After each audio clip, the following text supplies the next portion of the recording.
Blindeca, expertos en blindaje, presenta la entrevista en línea con William Meléndez.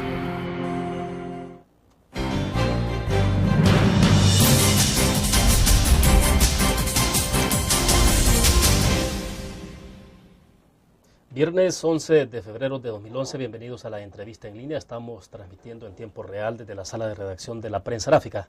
Un saludo a los cibernautas que están con nosotros en el www.laprensagráfica.com, a nuestros televidentes en CCTV Canal 25 que nos acompañan a las 9 de la noche y también a nuestros compatriotas un abrazo que nos ven por Uniglow Canal 28 en Houston, Texas. Pueden enviar su participación a través del chat o escribirnos en el Facebook. Este viernes queremos precisar algunas cifras relacionadas al precio de los alimentos y su impacto en el bolsillo de la población y desde luego el deterioro que esto significa para el ingreso de cada uno de los salvadoreños. Para conversar sobre estos temas está con nosotros en nuestros estudios Naida Medrano. Ella es la directora del Centro para la Defensa del Consumidor CDC. Naida, es un gusto. Bienvenida. Muchas gracias, William, a los amigos y amigas que están sintonizando Entrevista en Línea. Muy buen día, que esta conversación sea realmente provechosa para una construcción colectiva. Perfecto, Naida. La inflación global en 2010 fue de 2.1 y la de alimentos de 7.9, según lo que ha publicado la Fundación Salvadoreña para el Desarrollo Económico y Social, FUSADES, y que de hecho ha calificado esto como un shock de precio con implicaciones en el poder adquisitivo de las familias. Yo quisiera saber, a partir de ese dato puntual, cuál es la información que tiene el Centro para la Defensa del Consumidor respecto a esas variables que estamos hablando. Bueno, en efecto, el comportamiento del año pasado, en el 2010, dentro de los análisis realizados por el Centro para la Defensa del Consumidor, podemos concluir que el peso fundamental hacia la economía familiar recayó precisamente en el tema de los alimentos. Debemos de comentar que dentro de la lógica del comportamiento de la canasta básica alimentaria hubo un incremento de aproximadamente 18.90 centavos de dólar para el tema urbano y un incremento de 16.90 hacia la canasta básica alimentaria rural.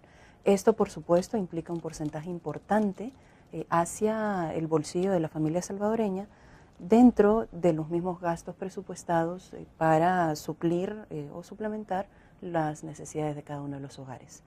Compartimos entonces que el golpe principal del año pasado recayó en el comportamiento del costo de los precios de los alimentos. Si vamos por parte, hagamos el análisis sobre la canasta alimentaria urbana, Naida. Porque debo entender que hay una variación, ¿no?, en términos de lo que es la canasta básica alimentaria en el área urbana y el área rural. Entonces, comencemos por el área urbana. ¿Cómo se puede explicar esto? En efecto, bueno, la canasta básica alimentaria es aquella que está compuesta por única y exclusivamente elementos alimentarios, ¿verdad? No, aquí no entra ni energía ni vivienda, porque muchas veces la gente tiende un poco a confundir el término, ¿no? La diferencia fundamental es que en el área rural se saca todo lo relativo a las verduras o vegetales, por la razón que ha dado la Digestic por muchos años, que ahí se produce, ¿no? Sin embargo, creemos que dentro de una lógica de construcción económica basada sobre todo en la compra y no en la producción, en nuestros países se ha perdido esta misma práctica de producir internamente. Teniendo este antecedente, lo que tenemos es que reconvertir esta canasta básica alimentaria. La urbana consta de aproximadamente 9 elementos, ¿verdad? Algunos elementos que están considerados para poder suplir las necesidades alimenticias de la población salvadoreña en la zona urbana, y la rural consta con 7 aproximadamente, ¿no? Estos están también hechos con relación a lo que se necesitaría para suplir alimenticiamente las necesidades. Sin embargo, cuando desde el Centro para la Defensa del Consumidor hacemos un análisis de en qué constan las mismas, por ejemplo, estamos hablando de que no podría ser ni siquiera un huevo entero a la hora de caer al requerimiento calórico, ¿verdad?, que refiere la tabla de la canasta básica alimentaria. Naida, pero ¿por qué la canasta básica en el caso urbano y rural hay diferencias en cuanto al número de productos alimenticios que se consideran y luego que tiene que ver también con los precios? Bueno, un poco lo que decíamos anteriormente, es decir, en la canasta básica alimentaria urbana sí se contemplan ciertos vegetales o ciertas verduras que son restadas de la lista de la canasta básica alimentaria rural. Al igual que el tema del maíz o las tortillas, para ser más específicos. Ponen mucho más consumo de harina o de pan francés en la zona urbana, y en la zona rural ponen un número un poquito más elevado en calorías, ¿no?, de consumo desde la perspectiva del maíz o de las tortillas. ¿Y qué tiene que ver más esto con el comportamiento hábitos de las culturales, dietas alimenticias? Exactamente, hábito cultural, dietas alimenticias de la localidad en donde se está haciendo referencia, urbana o rural. Perfecto, vamos a una primera pausa comercial, volvemos.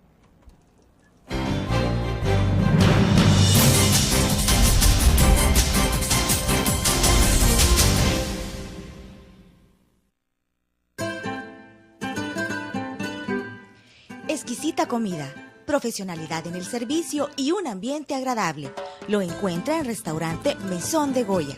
Visítenos y saboree nuestra variedad de platillos. Le ofrecemos un amplio menú a la carta y atractivas promociones. Atendemos eventos sociales y empresariales. Para su comodidad, brindamos servicio de banquetes a domicilio. Restaurante Mesón de Goya. Todos los días salimos. Salimos a dar lo mejor de nosotros.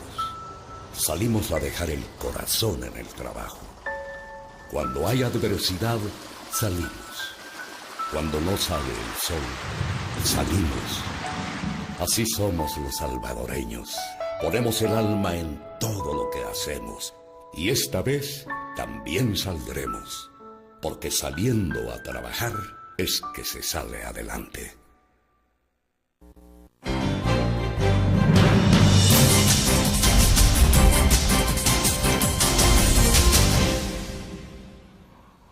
Naida Medrano, directora del Centro para la Defensa del Consumidor CDC, está con nosotros en nuestros estudios. Le preguntaba en el corte comercial, Naida, por ejemplo, ¿por qué la diferencia que usted ve en el comportamiento de los precios? En la canasta urbana ustedes dicen 18.90, pero en el área rural es de 16.90, y hay una diferencia de $1 o $2. ¿Por qué se marca esa diferencia? Bueno, hay que comentar que la capacidad adquisitiva en la zona urbana eventualmente es superior que incluso la determinada en la zona rural. Y no solo la capacidad adquisitiva, sino que la denominación desde política pública sobre salario mínimo. Estamos hablando que el salario mínimo de industria y servicio en la zona urbana es de $207.60, contrario al de la zona rural, que es aproximadamente $97.20. Al tener esta diferencia, son casi el 100% de diferencia, el impacto que puede tener la zona rural al tener incluso menos aumento sobre el tema de la canasta básica alimentaria es mucho más fuerte, a efecto de que su capacidad adquisitiva es muchísimo menor que la gente ubicada en zona urbana. Y esto tiene que ver también con todo el proceso de industrialización sucedido, sobre todo en zonas urbanas, que ha provocado migración, pero que también definitivamente, aún con los 207.60, estamos hablando de vidas precarias, es decir, no hay un cúmulo suficiente para poder suplir hasta la categoría de vida digna y poder entonces complementar desde la perspectiva de la canasta básica de mercado de manera holgada, ¿no? A ver, explíquenos, ¿cuánto requiere una familia promedio en el área urbana para poder suplir el costo de la canasta de los alimentos, la canasta básica en el área urbana y en el área rural? Bueno, lo que pasa acá es que si nos quedamos solo en el análisis de la canasta básica alimentaria, es decir, estaríamos hablando de que la familia salvadoreña estaría ganando solo para comprar alimentos. El Centro para la Defensa del Consumidor ha hecho un ejercicio un poquito más amplio. Alimentos con servicios mínimos y fundamentales que deben de existir, es decir, por lo menos agua y energía eléctrica. O sea, se incluye, solo alimentos, agua y energía eléctrica. Ese es el ejercicio que se ha hecho. Y el gasto que hemos encontrado dentro de esta construcción asciende a 334.56 centavos de dólar. Es decir, con estos 334.56 la familia salvadoreña, bajo el entendido que la canasta básica alimentaria da el aporte calórico suficiente para subsistir y tiene por lo menos agua y energía, eso es lo que necesitaría, ¿no? ¿Una familia de cuántos miembros? De 4. De 4 miembros. Sí, ahora, el hallazgo que tenemos es que el salario promedio en El Salvador, la media de salarios es de aproximadamente 309.46.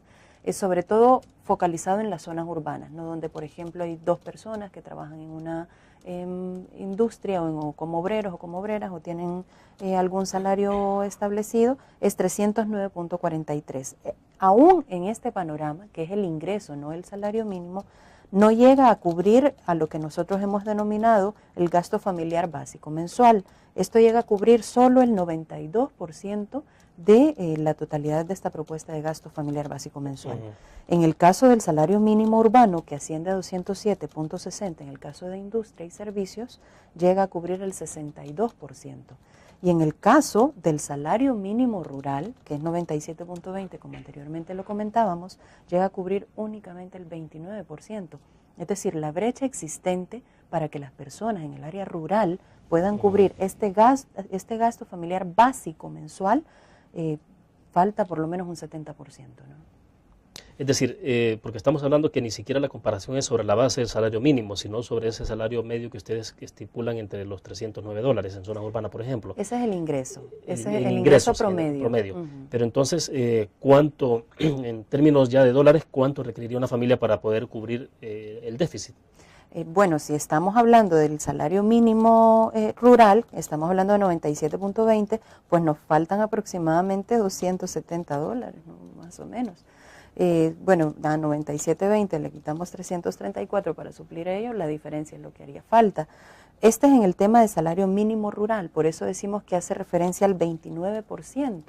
O sea, lo que se puede cubrir con lo que está establecido como salario mínimo rural llega a cubrir solo el 29% de lo que realmente se necesitaría cubrir, ¿no? O sea, estamos hablando de prácticamente $200, un poco más. Ahora, pero ¿cómo está haciendo la familia en El Salvador entonces para poder cubrir esta parte? ¿Qué hace? ¿Simplemente deja de comprar ciertos alimentos? En efecto, y no solo deja de comprar ciertos alimentos, sino que también el proceso de consumo de la familia salvadoreña, que es a donde nosotros nos gustaría hacer mayor énfasis, debe de modificar. Muchas familias salvadoreñas sabemos que están destinando, por ejemplo, un porcentaje del salario ganado, priorizando tal vez necesidades no básicas o fundamentales, ¿no? Es decir, la famosa compra de la tarjeta de celular cuando está en oferta, cuando de pronto tampoco ha podido suplir su necesidad básica fundamental alimentaria, ¿no? Entonces yo creo que tiene que ver mucho con hábitos de las personas, con políticas públicas desde el Estado a potenciar una forma de consumo y de producción distinta y a entender un circuito en donde la construcción del consumo y la producción no están desligados. Pero entonces, ¿qué será? Que hay personas en este país que dejan de comprar una libra de frijoles y comprar una tarjeta de celular, por una tarjeta de celular. Exactamente, y es que la lógica del sistema ha llevado prácticamente a tener un consumo irreflexivo o un consumo dentro de una lógica provocada con una necesidad creada más allá de sobreponer la necesidad básica humana y fundamental. Perfecto, una pausa comercial y volvemos.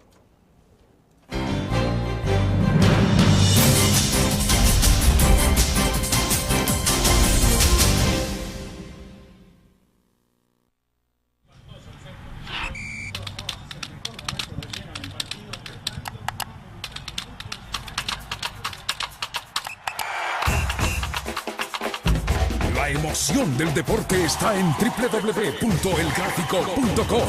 Ingresa al nuevo escenario deportivo y descubrí toda la pasión del deporte. Fotos, videos, fichas y resultados de las mejores ligas del mundo. Elgráfico.com. Conectados por deporte. Learn. La revista más innovadora y moderna de todos los tiempos. Única en su estilo, creativa. Un espacio exclusivo y reservado de entretenimiento y diversión, llevada al máximo. Learn. Time Out, Movie, lo mejor de la cartelera. Art. Shopping, la guía de la moda. Go, viajes cortos fuera de la ciudad. Blur.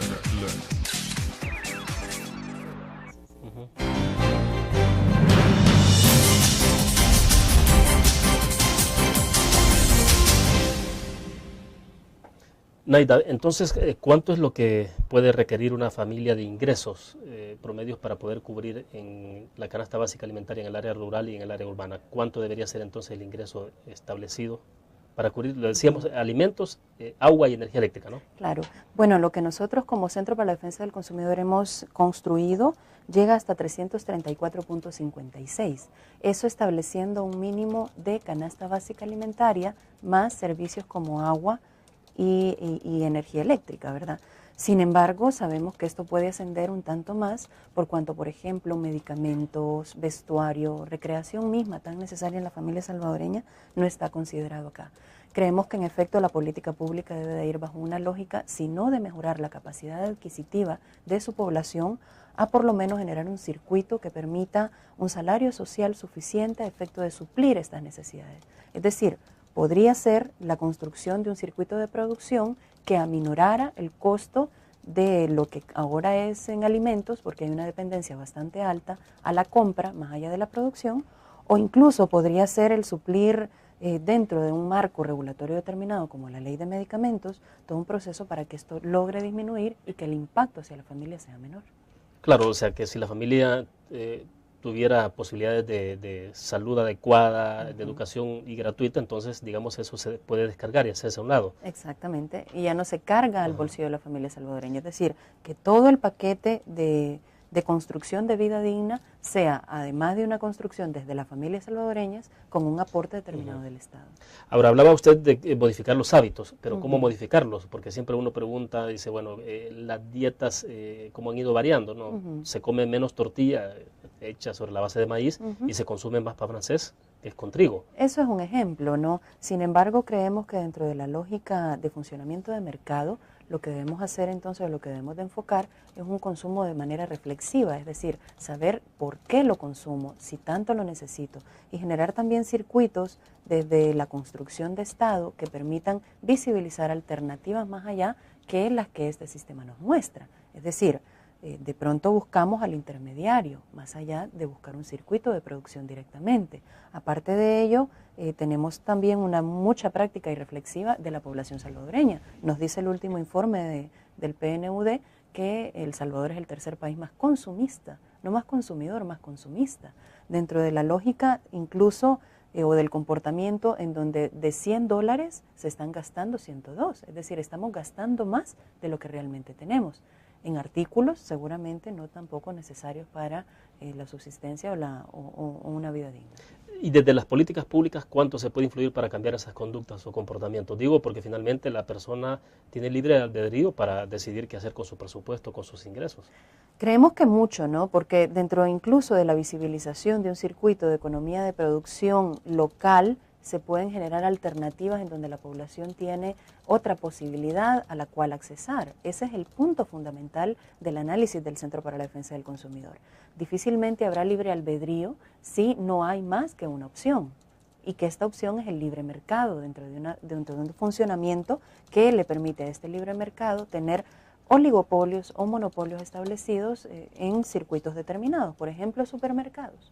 Entonces, en este sentido, lo que creemos es que el Estado debe de promover todo un circuito alternativo que permita realmente a la población poder optar, pero no tenemos opción. Es decir, dentro de la vastedad que hay, dentro de este funcionamiento del sistema y que se vende dentro de este comportamiento de la posibilidad de elegir, realmente no hay más posibilidad de elegir que la que el sistema ha construido por tantos años acá. Y dentro de un funcionamiento del libre mercado también ya muy viciado, que permite acaparamientos, que permite especulaciones y que por supuesto termine afectando directamente a la persona consumidora.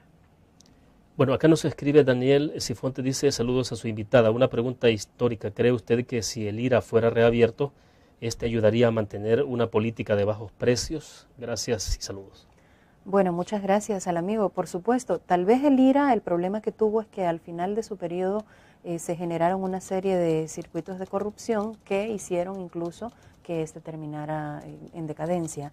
Sin embargo, la idea fundamental de producción interna para comercialización local o propia es necesaria ya a estas alturas. Es decir, este país no podrá seguir subsistiendo. La FAO lo ha dicho, en los años subsiguientes que nos vienen seguramente los precios de los alimentos irán en crecimiento, y si no tenemos una política estatal como rescatar la producción interna y hacer una distribución y una relación expresa entre producción y consumo, entonces seguramente el impacto será mucho más fuerte. Bien, vamos a otra pequeña pausa comercial y volvemos.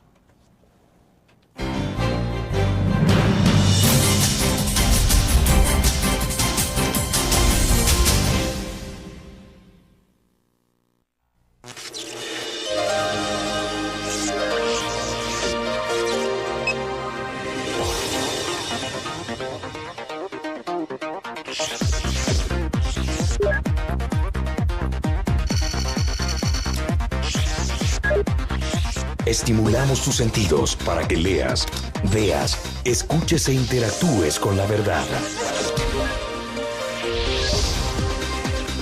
LPG Multimedia.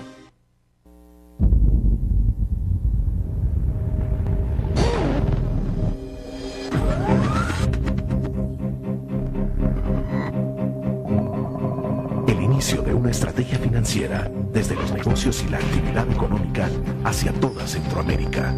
El Economista Regional, una revista especializada donde encuentras el panorama empresarial y los principales movimientos financieros. El Economista, el modelo regional de información económica.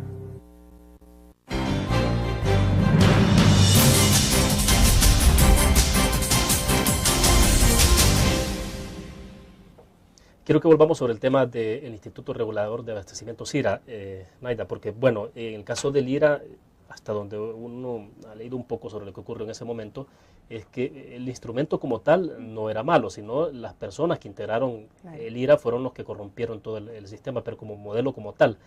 Ahora, no sé si es que habría que replantearlo, pero ¿usted cree que sí habría que volver sobre la creación de un instrumento que pueda ser parecido? En Porque efecto. el fantasma de la corrupción es el punto central en eso. Exactamente, es decir, si se logra desde el Estado generar un proceso de producción, abastecimiento y distribución hacia la persona consumidora, esto sería un impacto bastante positivo hacia el bolsillo de la familia salvadoreña, ¿no? Creemos que este circuito de producción suficiente para el consumo local puede permitir entonces no solo la participación de la persona consumidora en alternativas frente a lo que ahora tenemos. Es decir, las opciones que se tienen ahora son o el mercado que se abastece de productos importados de nuestros países vecinos, o el supermercado, que igual muchas veces subsume a circuitos de producción local, generando incluso precariedad en la producción que tienen las personas que se dedican a cultivar en nuestro país. ¿Y en otros países hay modelos alternos? Por supuesto. Digo, que la población pueda ir no solo al mercado central, en Exacto. este caso, ir a un supermercado, sino a otro lugar donde pueda encontrar. Claro que hay circuitos de economía solidaria. Por ejemplo, ¿cómo? En Nicaragua, por ejemplo, ya hay una relación expresa o directa de cooperativas que están produciendo bajo la solicitud de personas organizadas para realmente planificar esta producción. Entonces hay una relación expresa o directa. No sé qué tanta injerencia podrá tener el Estado en la iniciativa, eso no lo conocemos muy bien. Sin embargo, están funcionando este tipo de iniciativas desde la planificación de la familia, en este caso nicaragüense, en relación a la producción de ciertos circuitos cooperativos en Nicaragua. Al igual en Guatemala, es decir, nuestros países vecinos tienen producción local. A diferencia del Salvador, El Salvador perdió la lógica productiva. Estamos hablando de que más del 50% lo tenemos que comprar. Entonces estamos a merced o a disposición del funcionamiento de los precios internacionales y no a un funcionamiento desde la perspectiva de producción interna o local que permita minorar los costos y generar un circuito de desarrollo no solo en las localidades, sino que también mejorando la vida de estas localidades, ¿no? Naida, y si se entra en una lógica distinta como la que usted está planteando, ¿cuánto tiempo podría llevar? Digo, porque ya estamos, los precios de los alimentos actualmente, según la FAO, alcanzó los picos más altos que se tuvieron en 2008 cuando fue la crisis de alimentos. Y estamos en una condición parecida en este momento. O sea, incluso hay precios que se han elevado más allá de los que se tenían en 2008. Entonces, pero ¿cuánto tiempo puede llevar modificar todas estas conductas, comportamientos, políticas? Yo quisiera referirme en este punto a la construcción de política de Estado, es decir, pensar o proyectar un Estado más allá que lo que un circuito de gobierno puede durar. Un circuito de gobierno es muy corto, 5 años, proyectar un Estado en 5 años es pensar en demasiado corto plazo. En este sentido, también dentro de una lógica de construcción de Estado, podríamos proyectar que 5 años pueden servir de base para una construcción sólida y suficiente. Es decir, no solo la base teórica, sino que pilotajes suficientes y determinados que permitan, entre la prueba y error, saber si realmente ese es el mecanismo de desarrollo que necesita nuestro país. El punto es que seguimos sobreviviendo a los embates de una crisis generada por un modelo determinado, un modelo económico, y no podemos todavía tomar las decisiones dentro de una lógica de funcionamiento de Estado. Eso es lo preocupante. Y esa es la invitación del Centro para la Defensa del Consumidor. Este país tiene que pensar ya en una construcción de Estado que involucre a las personas productoras, que tenga una reactivación expresa de sectores locales propios y que también se genere un circuito mucho más cercano entre la persona productora y la persona consumidora, con una lógica crítica más funcional desde nuestro papel, ¿no? Ahora, ¿y será que hoy por hoy El Salvador es el país más vulnerable en el tema de precios de los alimentos y accesibilidad a nivel centroamericano? De acuerdo a informes de Naciones Unidas, es el país, uno de los países más vulnerables en situación medioambiental.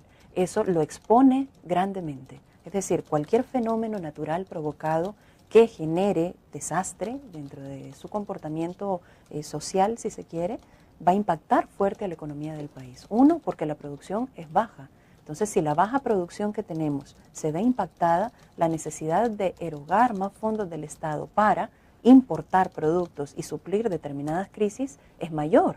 En este sentido, entonces, el circuito de elaboración de política pública debe de enfocarse a ello, a disminuir la vulnerabilidad socioambiental, a disminuir también los niveles de inequidades existentes y a generar en estos dos elementos mencionados la política pública suficiente para lograrlo. Ahora, esto pasa también por generar una política fiscal o una política tributaria suficiente y sana, y eso implica tomar decisiones pensando en Estado. Bien, vamos a otra pausa, regresamos.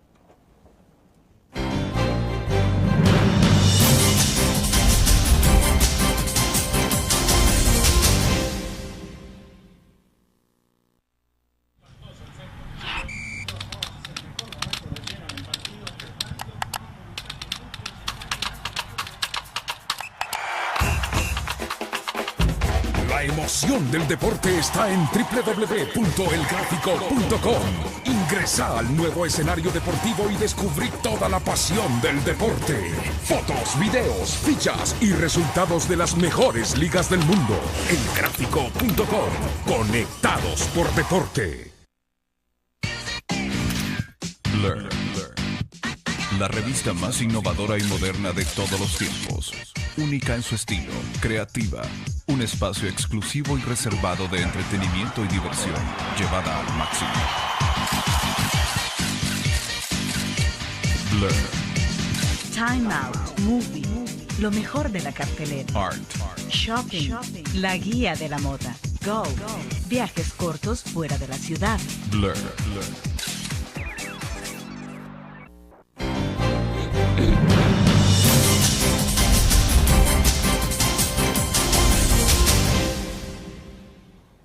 Bueno, hablábamos en el corte comercial, Naida, sobre el tema, por ejemplo, de producción y comercialización, una cadena muy importante que hay ahí y que creo que es importante conocerla para dibujar un poco cuál es la condición que tiene el país, porque además de que se tiene baja producción, lo que se produce, me decía usted, no necesariamente llega por las cadenas de distribución más adecuadas o quizás donde se puede conseguir más barato el producto. En efecto, es decir, hablábamos, por ejemplo, del tema de Chalate en la zona norte, que hay una producción bastante interesante desde la perspectiva masiva, digamos.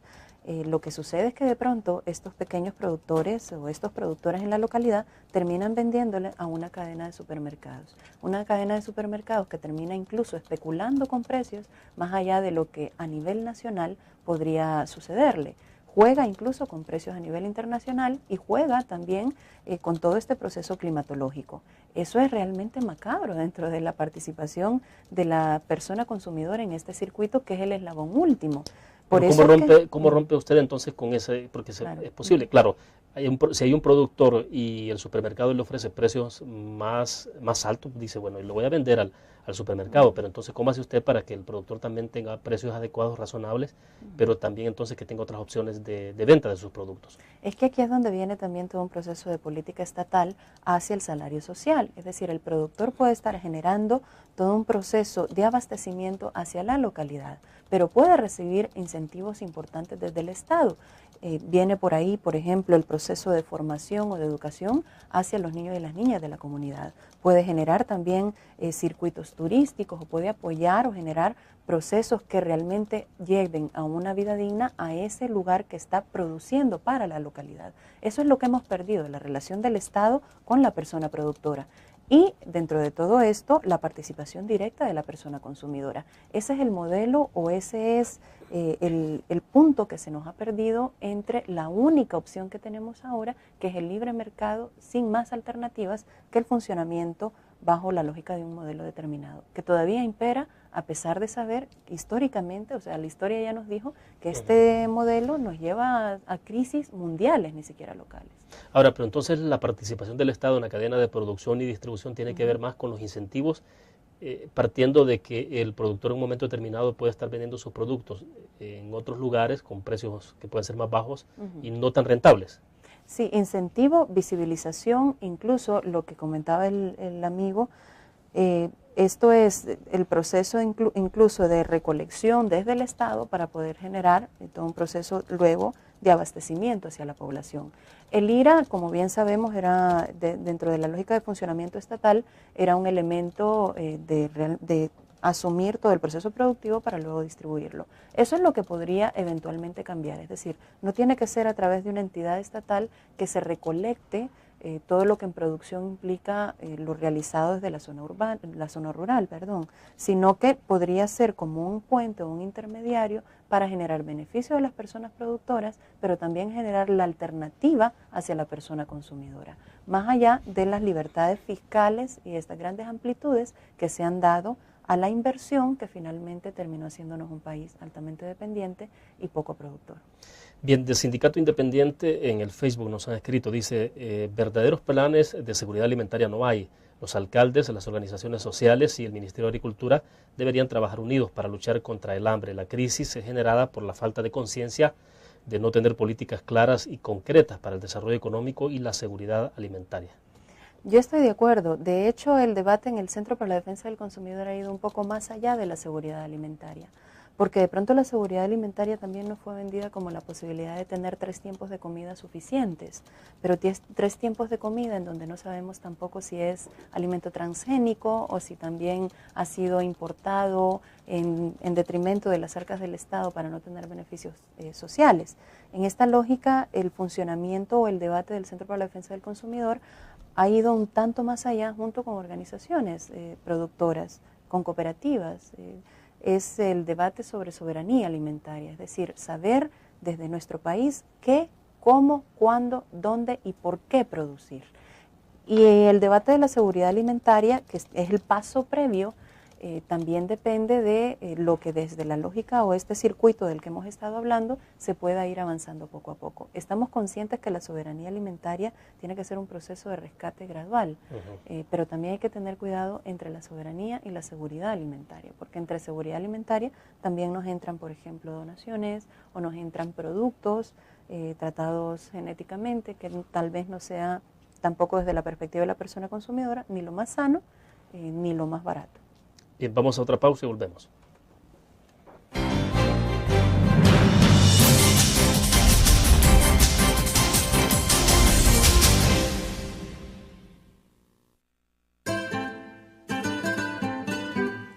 Exquisita comida, profesionalidad en el servicio y un ambiente agradable.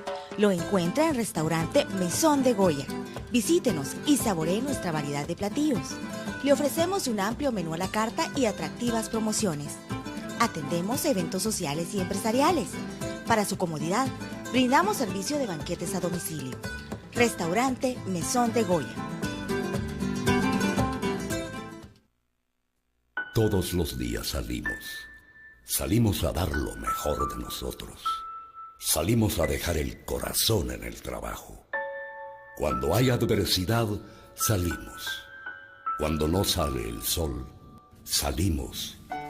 Así somos los salvadoreños. Ponemos el alma en todo lo que hacemos. Y esta vez también saldremos. Porque saliendo a trabajar es que se sale adelante.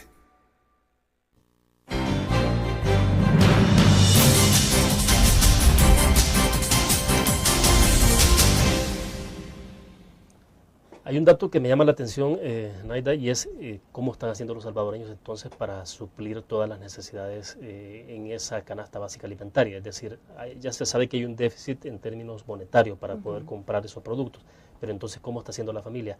Me decía en algún momento, bueno, quizás lo más seguro es que no está comprando ciertos productos, pero bueno, el tema de las remesas también está jugando mucho en estas circunstancias. Hay mucha familia que está recibiendo remesas, ¿no? Sí, pero acordémonos también que en el proceso de crisis esto impactó muchísimo. Es decir, en Estados Unidos muchas de las personas que han migrado porque no han encontrado una posibilidad de desarrollarse en vida digna en nuestro país, también fueron golpeados y golpeadas allá en Estados Unidos. Es decir, todo el proceso de crisis impactó a las personas que están tratando de ganarse la vida allá. Esto, por supuesto, en cadena, golpea a aquellas familias que estaban recibiendo remesas y su capacidad adquisitiva, por supuesto, se ve disminuida. Yo creo que en el análisis también debe de ir. En el 2008, que es el impacto de la crisis mucho más fuerte, algunos precios suben, por supuesto, ¿no? Cuando el sistema, el funcionamiento del sistema nos dice que cuando la crisis está tan fuerte que la capacidad adquisitiva no tiene posibilidad de suplir la oferta, entonces los precios empiezan a disminuir. Hasta el año 2009, o sea, entre mitad de 2008 al 2009, el impacto más fuerte fue en los hidrocarburos, ¿no? Los alimentos disminuyeron porque el mercado tiene que subsistir. Entonces, al tratar de subsistir, los precios disminuyeron levemente. Sin embargo, es tan fuerte la crisis que yo creo que por ahí debe ir nuestro análisis a efecto de generar una alternativa a ello, ¿no?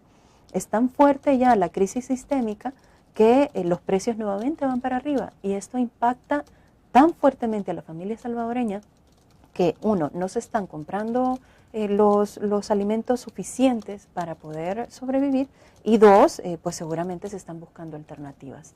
A esto se suma la lógica de focalización de los, que hay que comentarlo, de los bienes y servicios, ¿no? En este caso específico de servicios como el agua. Al generarse el pliego tarifario hubo un impacto bastante fuerte también a la familia salvadoreña y ahora, por supuesto, con la zozobra tan alta de la cascada de precios que puede generarse por hablarse de un gas, de la racionalización del subsidio del gas licuado de petróleo que llega al domicilio pero no llega al comercio. Es decir, aquellas personas que, por ejemplo, sobreviven poniendo una pupusería enfrente de una zona franca, y que ya no pueden subsidiarse la compra de un tambo de gas, seguramente trasladarán, porque culturalmente sucede así. Es decir, hay que entender culturalmente este país. Quien está haciendo un proceso de comercialización no asume el costo, lo traslada a la persona consumidora. Entonces, todo esto abona a un clima de poca adquisición desde la familia salvadoreña y a una reconversión del proceso de consumo, pero también desde la política de Estado, ¿no? Ahora, ya que entramos a hablar del tema bueno, quizás antes de hablar de estos servicios básicos, ¿cómo se perfila el comportamiento de precios para este año entonces? Lo ha dicho la FAO, lo ha dicho Naciones Unidas a través de la FAO, que a nivel mundial el comportamiento va a ser a la alza en el tema de los alimentos. ¿Qué han explorado ustedes en el mercado en el mes de enero, por ejemplo? En efecto, a finales del año anterior el frijol había disminuido levemente, pero ya para enero y febrero de este año, lo que llevamos del mes, sí ya había vuelto a subir. Es decir, estamos hablando de que nuevamente el frijol está a 1.24 de dólar, de acuerdo a fuentes oficiales de la Defensoría del Consumidor, y esto también nos visibiliza que muchas veces la medida administrativa no es suficiente. Estamos viendo una Defensoría del Consumidor que ha hecho sanciones expresas porque ha habido acaparamiento, pero no impacta en el mercado. Es decir, no hay un resarcimiento del derecho violentado hacia la familia salvadoreña, y el precio, lejos de disminuir, vuelve nuevamente a lo que detonó todo un proceso de investigación desde el Estado. Bueno, los acaparadores en un momento determinado pueden desjugársele y decir, como parte del mismo presupuesto de compra, es la multa que tiene que pagar. Supuesto. O sea,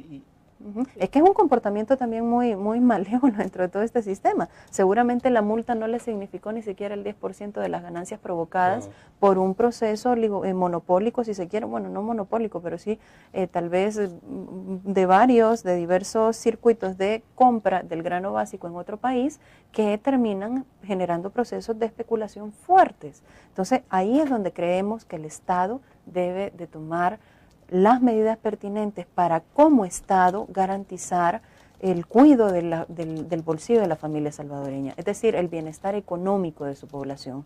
Y aunque le tenemos mucho miedo a la palabra regulación, yo creo que la historia mundial nos da la razón en poder plantear que el Estado debe de marcar la cancha en donde ahorita está siendo jugado un proceso económico que deprime totalmente a la familia salvadoreña. Tiene que entrar el Estado y tiene que entonces volver a darle el funcionamiento óptimo a sus instancias para poder entonces tener un desarrollo de una no solo formulación política pública, sino que también de medidas contundentes que alivien la crisis en la que estamos sobreviviendo. Bueno, nos vamos a otra pausa y regresamos.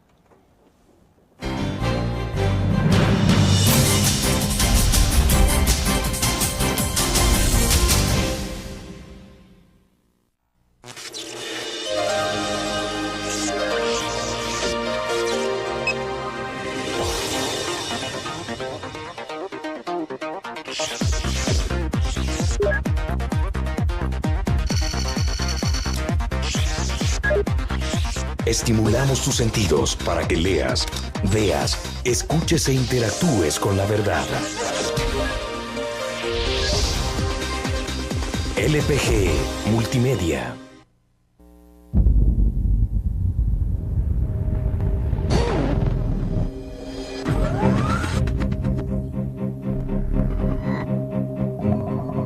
El inicio de una estrategia financiera desde los negocios y la actividad económica hacia toda Centroamérica. El Economista Regional, una revista especializada donde encuentras el panorama empresarial y los principales movimientos financieros. El Economista, el modelo regional de información económica.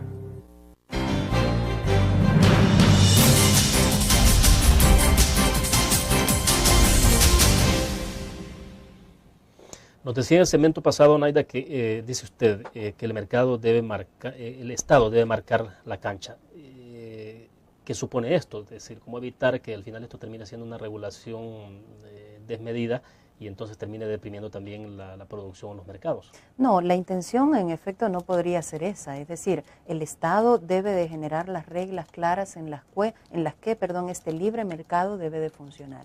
El punto es que el Estado ha llegado al punto en donde las facilidades fiscales, de evasión fiscal incluso, y de todo un proceso y circuito de privilegio a empresas grandes transnacionales han invisibilizado lo que internamente deberíamos de empezar a construir, que es un proceso productivo y de consumo local.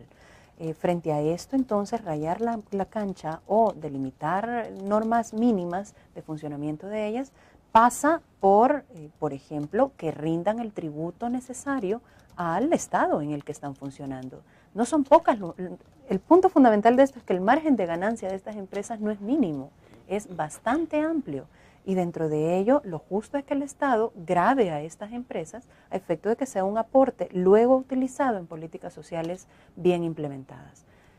Teniendo esta lógica que también, más allá del funcionamiento del tributo desde grandes empresas o de gran capital frente al Estado, creemos que también el reacomodo de legislación o el marco jurídico que permita conocer a dónde inversionistas están entrando es importante. Es decir, este país se caracterizó en los últimos 20 años por abrirlo como paraíso fiscal, cuando tuvimos con este tipo de desarrollo todo un detrimento de la producción local que nos tiene en la situación que actualmente estamos comentando, ¿no? Entonces, eso es lo que hay que reconfigurar.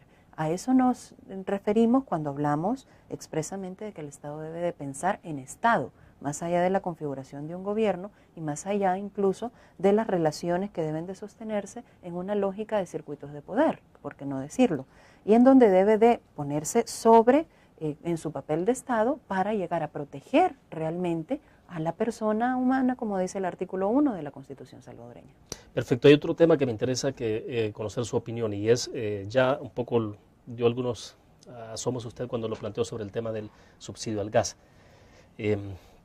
Se ha postergado, se ha aplazado la decisión de focalizar el subsidio al gas para que entre en vigencia en abril, pero ¿cuál es el análisis frío que tienen ustedes de qué consecuencias puede tener esto? Bueno, nosotros y nosotras entendemos que en un país tan desigual, tan inequitativo, la única posibilidad de llegar a focalizar o a racionalizar pasa por gravar a aquellas personas que ahora pueden pagar lo que en servicios esto implica y en tratar de llegar en aquel segmento de la población que realmente lo necesita. Pero el punto no es solo eso, el punto es el problema del acceso como derecho humano. Y hay un porcentaje importante de la población salvadoreña que ni siquiera tiene acceso. Es decir, estamos hablando de focalizar servicios que de por sí a estas alturas son desiguales. Y hay un porcentaje importante que ni siquiera usa gas licuado de petróleo. Y hay un porcentaje importante en la población salvadoreña que no tiene agua potable en su hogar. Esta es nuestra premisa de análisis, ¿no? Por otro lado, pensamos que, bueno, ya entrando en la racionalización del subsidio y buscando desde esta lógica, el punto fundamental de análisis y de debate en este país debe de trascender de la atomización del subsidio. Es decir, no podemos hablar de subsidio al gas licuado de petróleo por un lado, de energía eléctrica por otro, de agua por otro lado, sino que hay que pensar en una política integral de subsidios que permita llegar hacia la población que realmente lo necesita, desde el acceso hasta el final, que es la tarifa. Y finalmente, en este mismo circuito de la lógica de debates segmentados, si se quiere, creemos que tal vez la medida domiciliar ahora ya tiene algunos componentes o indicadores que permiten decir, bueno, domiciliarmente seguramente va a suplir el problema. Nuestra preocupación como Centro para la Defensa del Consumidor está en que este subsidio domiciliar no se abre al tema de comercio.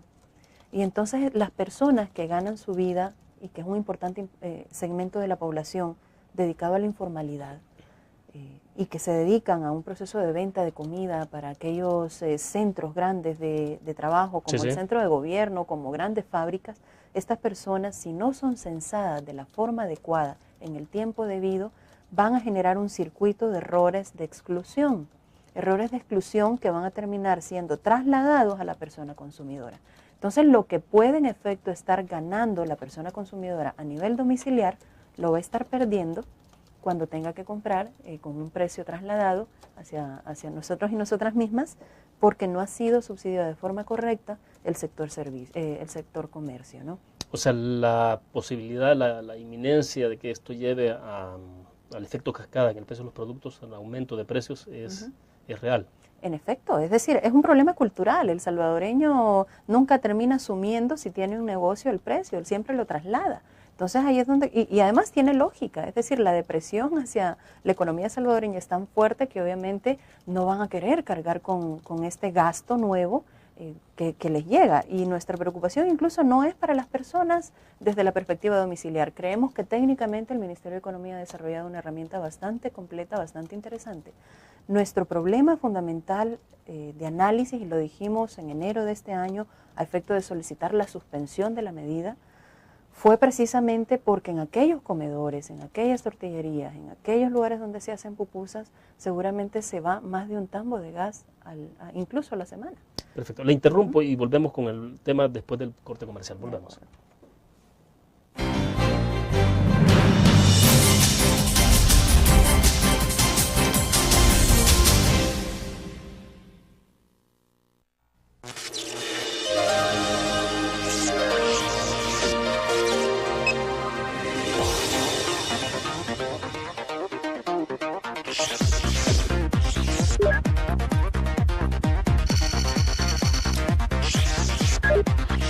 Estimulamos tus sentidos para que leas, veas, escuches e interactúes con la verdad. LPG Multimedia.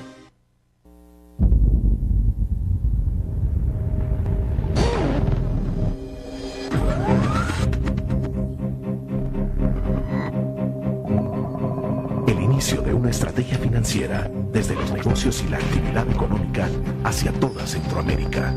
El Economista Regional, una revista especializada donde encuentras el panorama empresarial y los principales movimientos financieros. El Economista, el modelo regional de información económica.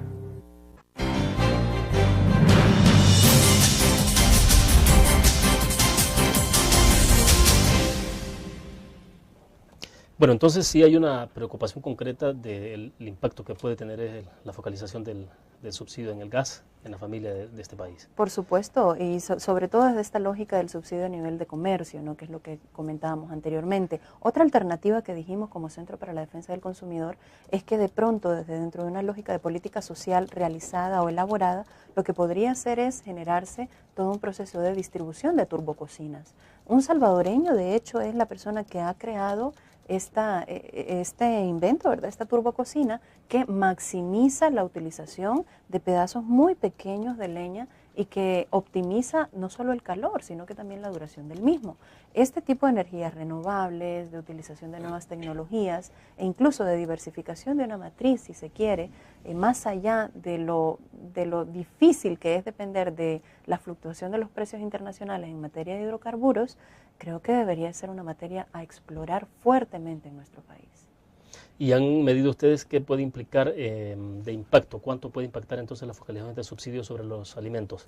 No queremos especular, porque si bien es cierto, creemos que va a haber un impacto determinado, no lo podemos saber hasta que suceda. Lo que sí nosotras y nosotros hemos dicho como institución es que a la gente que ya está teniendo algunos datos y que está yendo a los ENADES, que son las instituciones creadas por el Ministerio de Economía para revisar determinados casos, que vayan, que acudan, que se acerquen, para entonces realmente visibilizar el funcionamiento de la institucionalidad del Estado.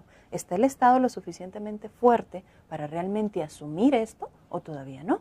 ¿Tiene que dar pasos previos de debate de construcción o tiene que generar también procesos o circuitos de elaboración de un subsidio desde una perspectiva integral y que el subsidio sea incluso una arista de construcción de política pública? Porque el subsidio llega a la persona que tiene acceso, claro, pero la que no tiene acceso no. Hay otro tema que tiene que ver con subsidios y es el tema del transporte, Naida. Por ejemplo, se está hablando de la posibilidad de que se incremente el subsidio que se da a los transportistas. Esto es al revés, o sea, aquí en un lado se intenta focalizar, pero aquí se va a dar al final más subsidio para los transportistas. En este caso, evidentemente se dice que el gobierno no quiere que se incremente el precio de la tarifa, pero finalmente es con los impuestos de todos que se está costeando el subsidio, o sea, eso es relativo de que no incremente el costo del pasaje. Claro, sacrificando también. ¿Cuál es el análisis que plantean ustedes sobre este tema? Bueno, William, el tema es bastante espinoso, ¿no? Y bastante estructural. El funcionamiento de un servicio que debe de ser público, oportuno y eficiente, pues realmente tiene vicios bastante estructurales, ¿no? Es decir, conceder la obligación del Estado de brindar este servicio a empresarios o a determinadas gremiales que de forma privada lo que tienen es una lógica de acumulación de capital, rompe de entrada con realmente que el Estado garantice este servicio, ¿no? Esa es como la base, ¿no? Como lo fundamental. Aparte de ello, todo el proceso de funcionamiento del transporte público con el tema de subsidios ha estado al vaivén de también la fluctuación a nivel internacional de los precios del petróleo. Es decir, si la gasolina sube, obviamente el empresario deja de acumular y eso le genera un gasto. Evidentemente, si la lógica del funcionamiento de los empresarios es la acumulación de capital, va a decir, mire, no, porque me está afectando. Entonces necesito que el Estado me siga subsidiando y si no me subsidia, lo traslado a la población salvadoreña. Y es un circuito un tanto como lo que hemos venido hablando durante toda la entrevista, William. Es decir, el empresario nunca asume el costo, socializa la pérdida, pero nunca asume el costo. Dentro del transporte, lo que sí nos parece preocupante es que dentro de la lógica de construcción, dentro del proceso de construcción, no lleguemos todavía a determinar estructuralmente cómo puede ser este funcionamiento. Y si el Estado tendría que definir, por ejemplo, que las líneas concedidas a empresarios que están violentando todo un proceso de incluso un derecho inherente a la persona en El Salvador, pues se deberían de tomar las cartas en el asunto. A mí me pareció muy buena la actuación del Estado. Si en determinado día se generaba un paro, pues que hubieran las sanciones administrativas pertinentes. Al fin y al cabo, este es un problema de Estado, es un problema nacional, de índole nacional, y nunca se ha dimensionado con tal fuerza. Yo creo que es el momento para generar el debate, para buscar una construcción integral, más allá de la tarifa, que es, digamos, el punto último de transporte, incluso reordenamiento territorial, reordenamiento vehicular, una reconfiguración incluso del funcionamiento de la ciudad, si se quiere, que es donde hay más congestionamiento, Y también lo del tema de las flotillas de autobuses, ¿verdad? Sí, sí. Que no puede seguir siendo así. Bien, pasamos a la última pausa comercial y volvemos.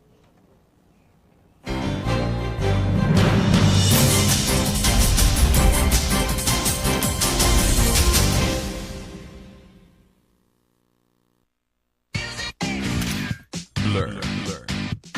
La revista más innovadora y moderna de todos los tiempos. Única en su estilo, creativa. Un espacio exclusivo y reservado de entretenimiento y diversión, llevada al máximo. Learn. Time Out, Movie, lo mejor de la cartelera. Art. Shopping, la guía de la moda. Go, viajes cortos fuera de la ciudad. Blur.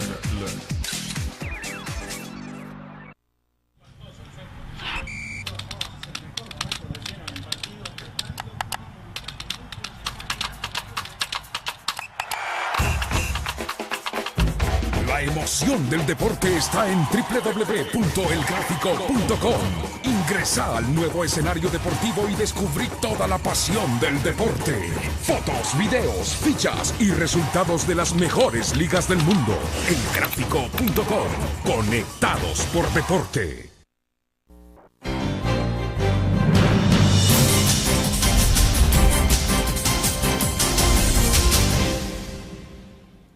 Bueno, en términos generales entonces, ya que estamos al cierre de la entrevista, Naida, ¿cuál es el camino del país entonces? ¿Cómo se está viendo para este año?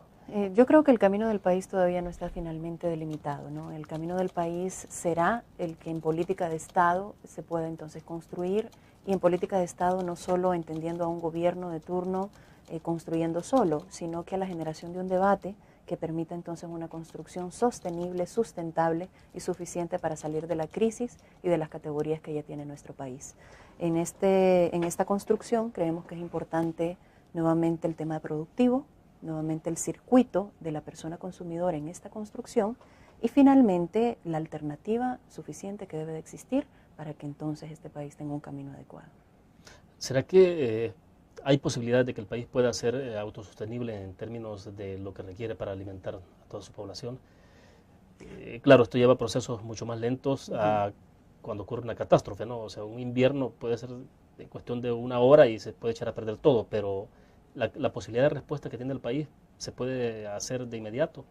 La capacidad de respuesta del país es muy lenta aún, es decir, aunque se ha mejorado considerablemente en materia de reacción frente a eventos naturales, que yo creo que es uno de los elementos que pueden aplaudirse dentro de la lógica del funcionamiento del gobierno actual, aún falta mucho por hacer y tiene que ver con la vulnerabilidad. Es decir, este país entró a un proceso en donde hubo un detrimento fuerte hacia incluso los circuitos medioambientales, que actualmente también es muy difícil actuar de forma inmediata por el daño provocado por años ya. En este sentido, la construcción debe ser paulatina, debe pensarse a largo plazo, es lo que decimos, pero tampoco podemos paliar necesidades porque entramos al mismo circuito. Entonces, por un lado, debe de haber una construcción, digamos, anticíclica dentro de la economía, es decir, que vaya contraria a una lógica de construcción a largo plazo, porque hay que salir de un proceso de crisis que todavía nos ha golpeado fuerte, pero por otro lado hay que hacer un proceso de construcción de Estado mucho más sólida. Hay que jugar con los dos carriles, ¿no? A efecto de que uno no termine afectando al otro y que permita una construcción de largo plazo mucho más complementaria y mucho más integral que lo que puede estarse haciendo bajo una perspectiva de simplemente solventar crisis. La agricultura ya ha anunciado una política que tiene que ver con la agricultura familiar. ¿Ese es un buen paso? La agricultura familiar puede ser un paso muy incipiente. El problema es que la agricultura familiar ha existido ancestralmente en nuestro país. El problema que tenemos es que también ya muy poca gente produce en la escala suficiente para el consumo interno. Entonces creemos que el paso debe de ser un poco más allá de la agricultura familiar. Bueno, se nos agotó el tiempo. Naida, gracias por habernos acompañado esta mañana. Muy gentil. Gracias a ustedes, William, y a las amigas y amigos que han sintonizado esta mañana entrevista en línea. Perfecto, terminamos de esta manera la entrevista. Nos vemos el próximo lunes a la misma hora. Buenos días.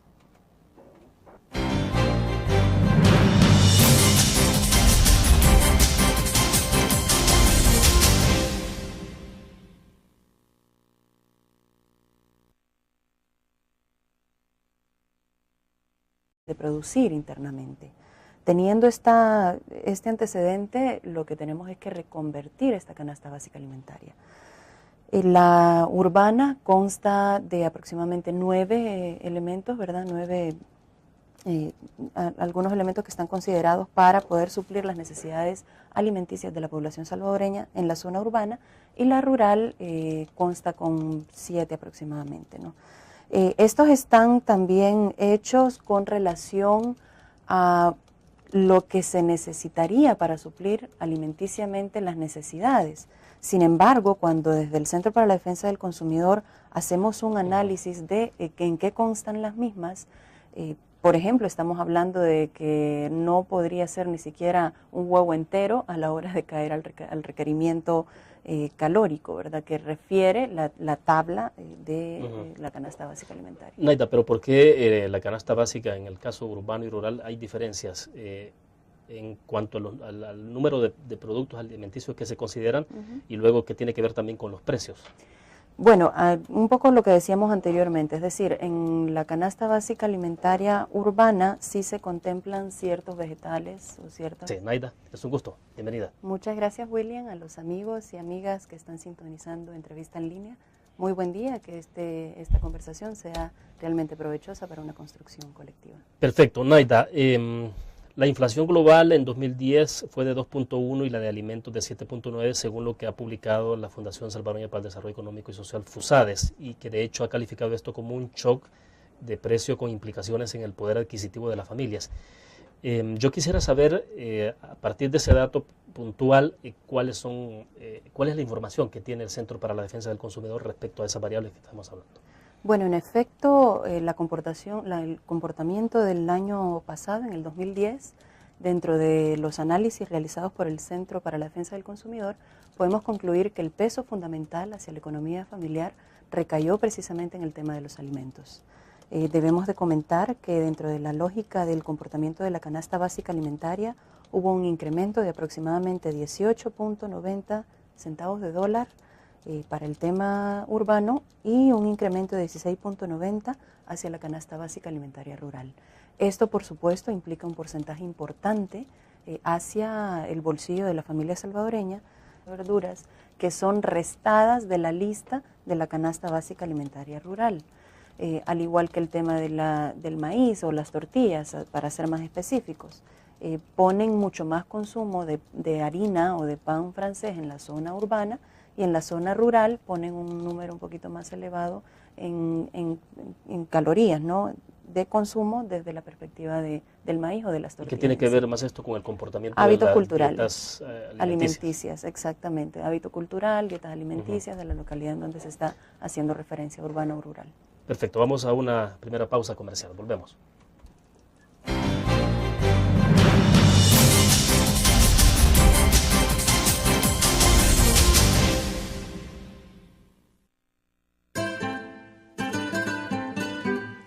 Exquisita comida, profesionalidad en el servicio y un ambiente agradable. Lo encuentra en Restaurante Mesón de Goya. Visítenos y saboree nuestra variedad de platillos. Le ofrecemos un amplio menú a la carta y atractivas promociones.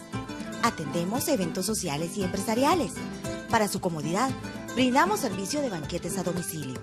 Restaurante Mesón de Goya. Dentro de los mismos gastos presupuestados para suplir o suplementar las necesidades de cada uno de los hogares. Compartimos entonces que el golpe principal del año pasado recayó en el comportamiento del costo de los precios de los alimentos. Si vamos por parte, hagamos el análisis sobre la canasta alimentaria urbana, Naida. Porque debo entender que hay una variación, ¿no?, en términos de lo que es la canasta básica alimentaria en el área urbana y el área rural. Entonces, comencemos por el área urbana. ¿Cómo se puede explicar esto? En efecto, bueno, la canasta básica alimentaria es aquella que está compuesta por única y exclusivamente elementos alimentarios, ¿verdad?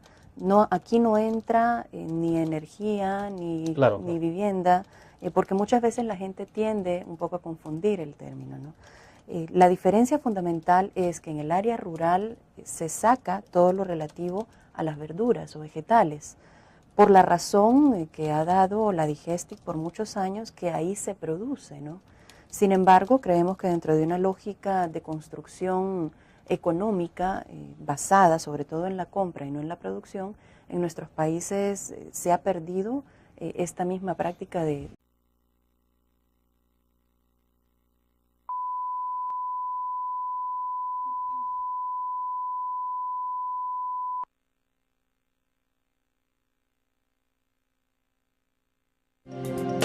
Blindeca, expertos en blindaje, presenta la entrevista en línea con William Meléndez.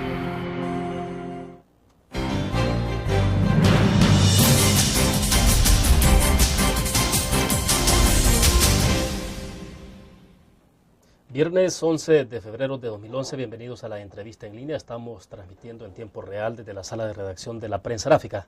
Un saludo a los cibernautas que están con nosotros en el www.laprensagráfica.com, a nuestros televidentes en CCTV Canal 25 que nos acompañan a las 9 de la noche y también a nuestros compatriotas un abrazo que nos ven por Uniglow Canal 28 en Houston, Texas.